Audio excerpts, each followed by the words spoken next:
went over now. Cool, we can go ahead and start now then. Okay. All right, we'll call this meeting to order at 5:01.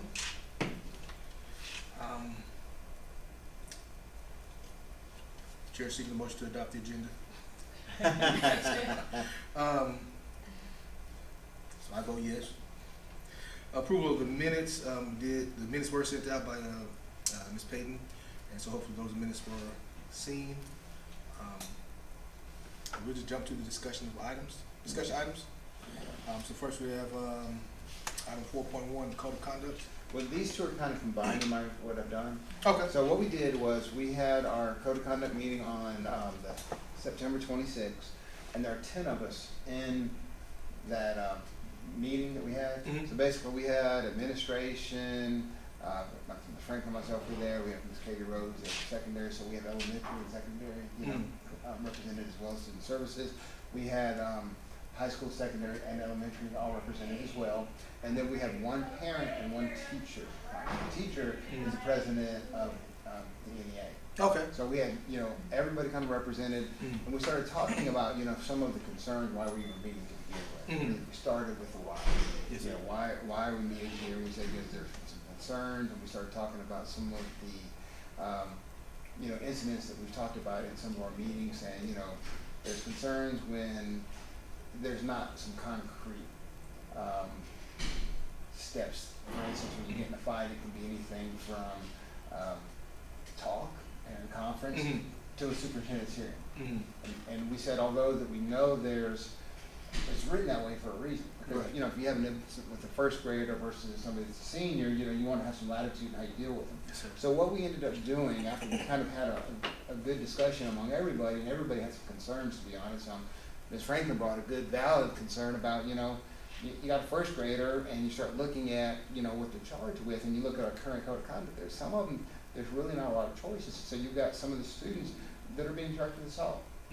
And so we started looking at that and say, do we really want that on the record? What is something else we do? So here's what we did. We broke into groups, and one group is taking current HCN MC1 practices. So basically, one group is currently looking at the handbook right now, kind of looking at what we're doing amongst everything with the number of items there are as far as not dispositions, but offenses, I guess you'd say, Yes, sir. and then the disposition. So we're going to come study that.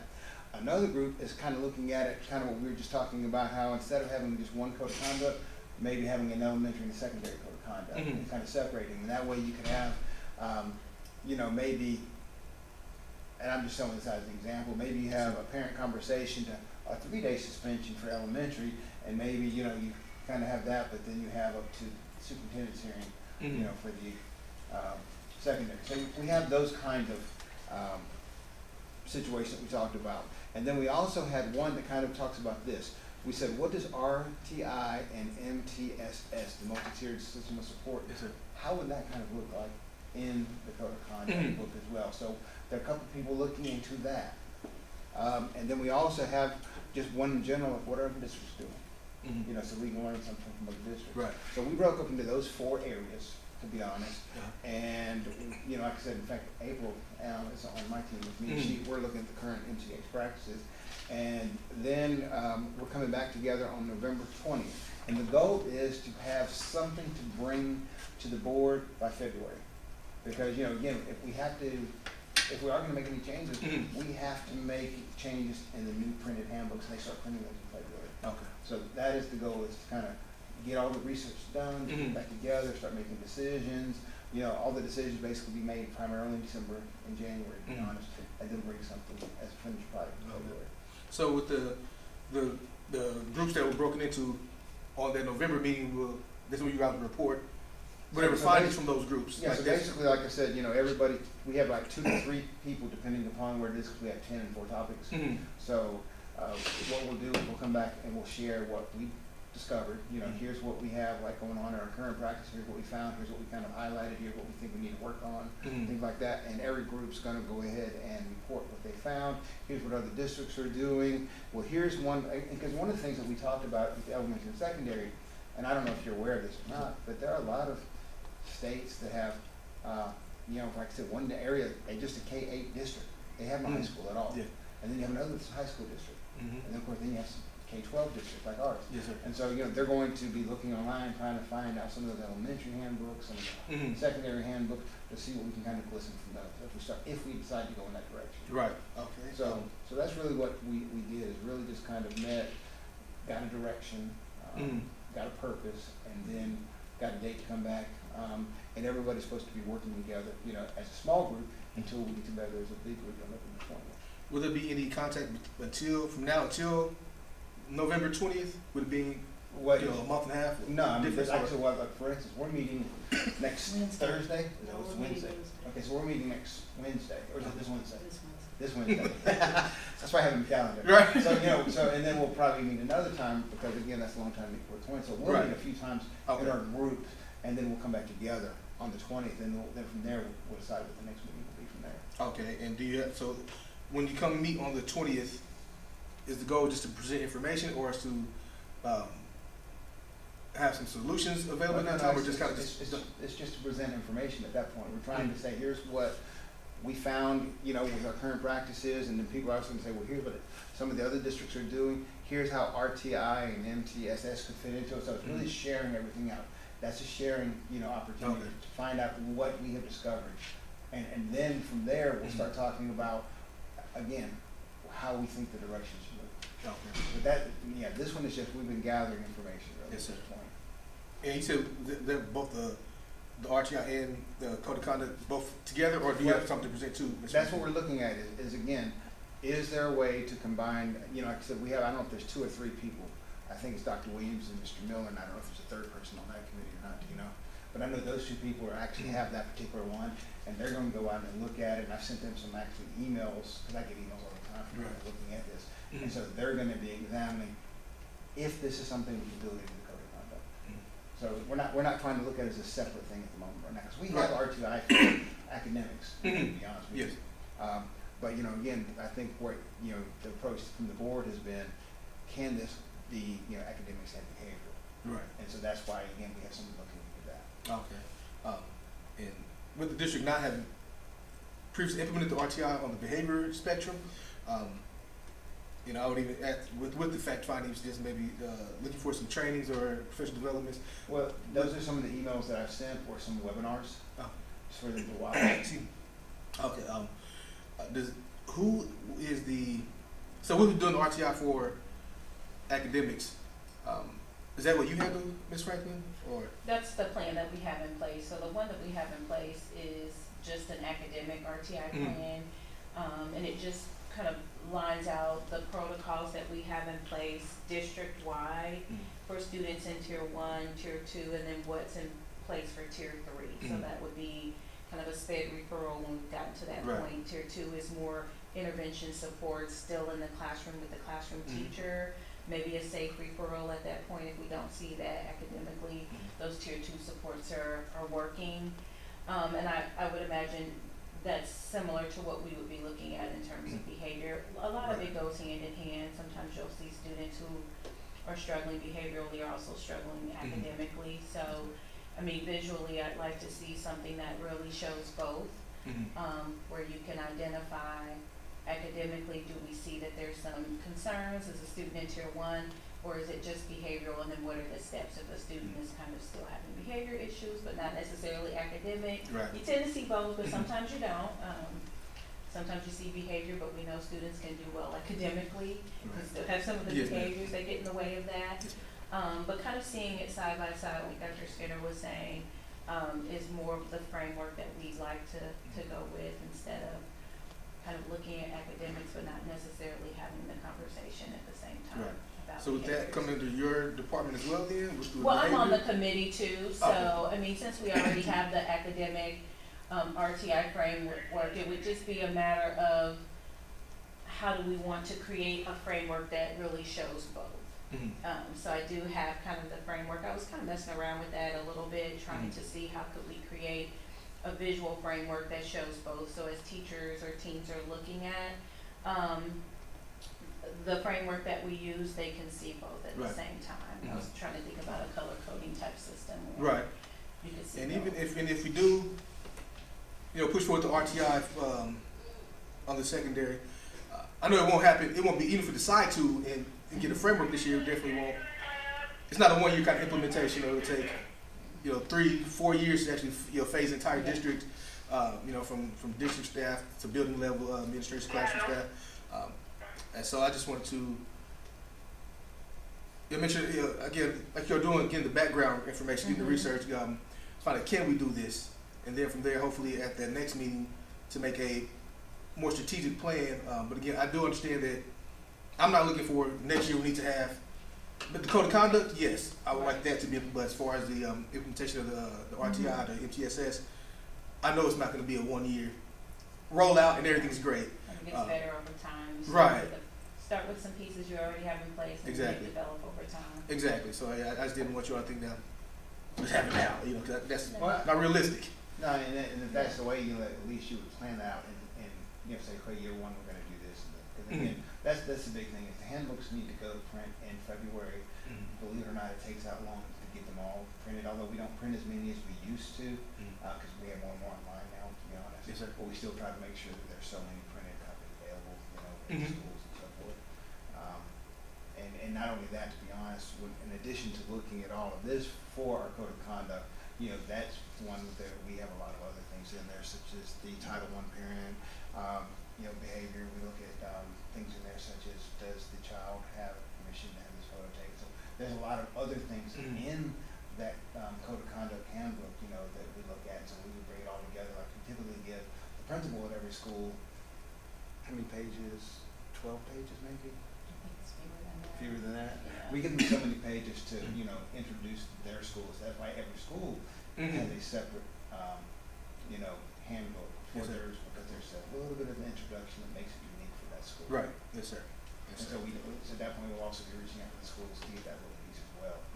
And also, of course, we want to make sure that nothing in their 6 pages, whatever, contradicts anything in the other. Right. Yes, that was what I was going to get to that. I was meeting with one of the administrators, and then the issue kind of came up as I was there meeting, and he's like, "Well, no, I'm working out with you." So we're kind of just, he was going through while I was in his office with him, referring the code of conduct, kind of which bouncing back and forth to different policies to figure out what is the should actually happen.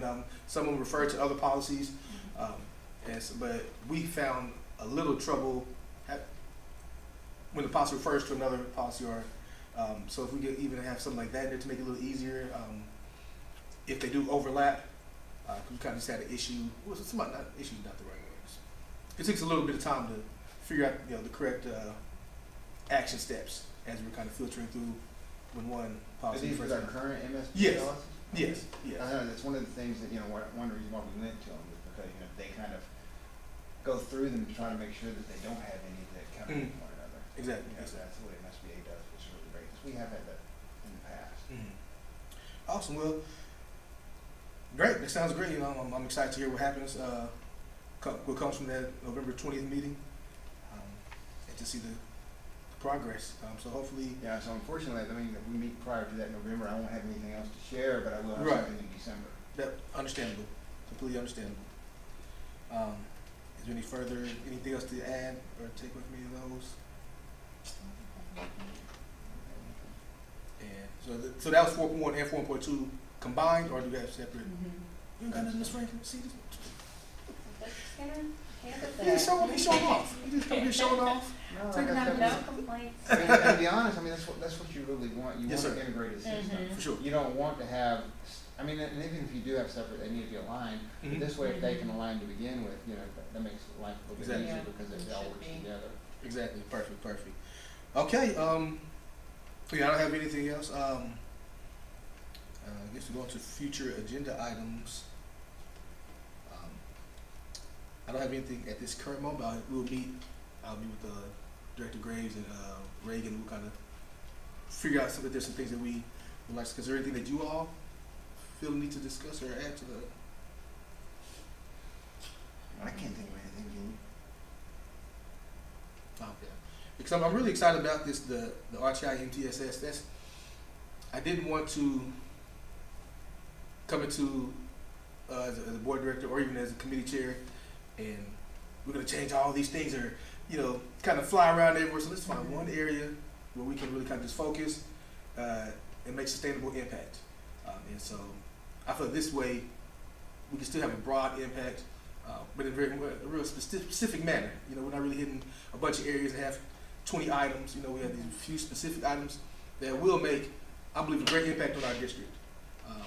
As far as our students' expectations, our students, our parents, our administrators, our teachers, with their behavior, their academics, like they're both aligned.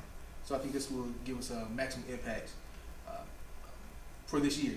Maybe next year we broaden that, or we find something, but I just didn't want to have several items on the agenda that we just kind of tip at, kind of chip at. I'd rather us really dig deep into specific areas. So I do appreciate the work that you all are doing on this. This just happens to be a passion of mine, so I'm just glad we found a way to serve this, and not just me just knowing myself, this is what I want to talk about, but something that can really impact the district in a positive manner. So I do appreciate you all for that. Are there anything that need to be voted or approved on? The only thing I will ask, because I don't see it on here, when is our next meeting? I have November 4th. Is that correct? That's what, first Monday. I haven't really put on my calendar yet. I don't see it on there, but that's what I have. I just want to make sure it's correct. If not, I can change it. It should be November 4th, the first Monday of November. I will confirm that with Ms. Payton and make sure she gets that on the calendar and has that sent out. That's fine. That's what you have too?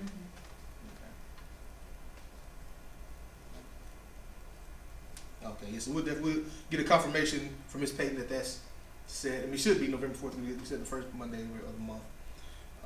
So I just have her send that out and make sure it's added to calendars or invites are sent out to the appropriate parties. So we have our future meeting dates. Facilities Committee, October 10th, October 17th, regular session board meeting. November 5th, Policy and Committee meeting. November 7th, Facilities meeting. November 12th, Finance Committee. November 4th, Education Accountability meeting. November 14th, regular session board meeting. Awesome. Any last questions, comments, concerns, or anything of that nature? Okay. Well, again, I am excited about this kind of piece that we're really kind of putting our efforts into, and I think that can have a very broad impact across the district and deep. And so I'm just really excited about what comes out of these meetings coming up. Yeah, I'm just really excited about it. I think it's going to be good for us. That's all from me. I really appreciate you all's work. All right. The meeting is adjourned at 5:18. In the absence of Dr. Cargile, I'll tell her Dr. Skinner did a terrible job, and he hollered at me. He didn't know what he's talking about. Well, thank you all so much. Again, I know we want to just get some updates. Kind of see what was. Yeah, and like I said, I'll have an update when we have December meeting then. Yes, sir. That'll be kind of nice. And then, I'll probably be honest, I might have a handout for that one saying, here's what kind of each group, summarize them, just to kind of share where we are. But, like I said, it'll be interesting. I've been part of this before. Okay. At a different district that we went through and did this, so. But we weren't really looking, to be honest, to change it. We just kind of altered a little bit. This could be it could be a change. Yes, sir. So we need to consider it, especially with that, the RTI and MTSS, I was really happy that Dr. Williams decided to look into that part of his job. Yes. Because he brings a unique perspective to it as well. Awesome. Sitting here in office. Yes, definitely. I'm excited about it. I think we'll be able to serve kids, service our students, our parents a lot better this way. And really kind of target our efforts, because traditionally it's just that top 5%, that really cause all the troubles, whether on behavior and academics, that really top 5% is really struggling and needs those specific interventions for the academics. So if we can really just provide the appropriate services, the same way we do academically, behaviorally, I think that'll, again, as Ms. Frank said, they kind of correlate, that'll change those academics. So that all along, if your students are actively engaged and learn, they don't have time to pay, they don't want to. Exactly. Yes, sir. All right. And we're going to this one's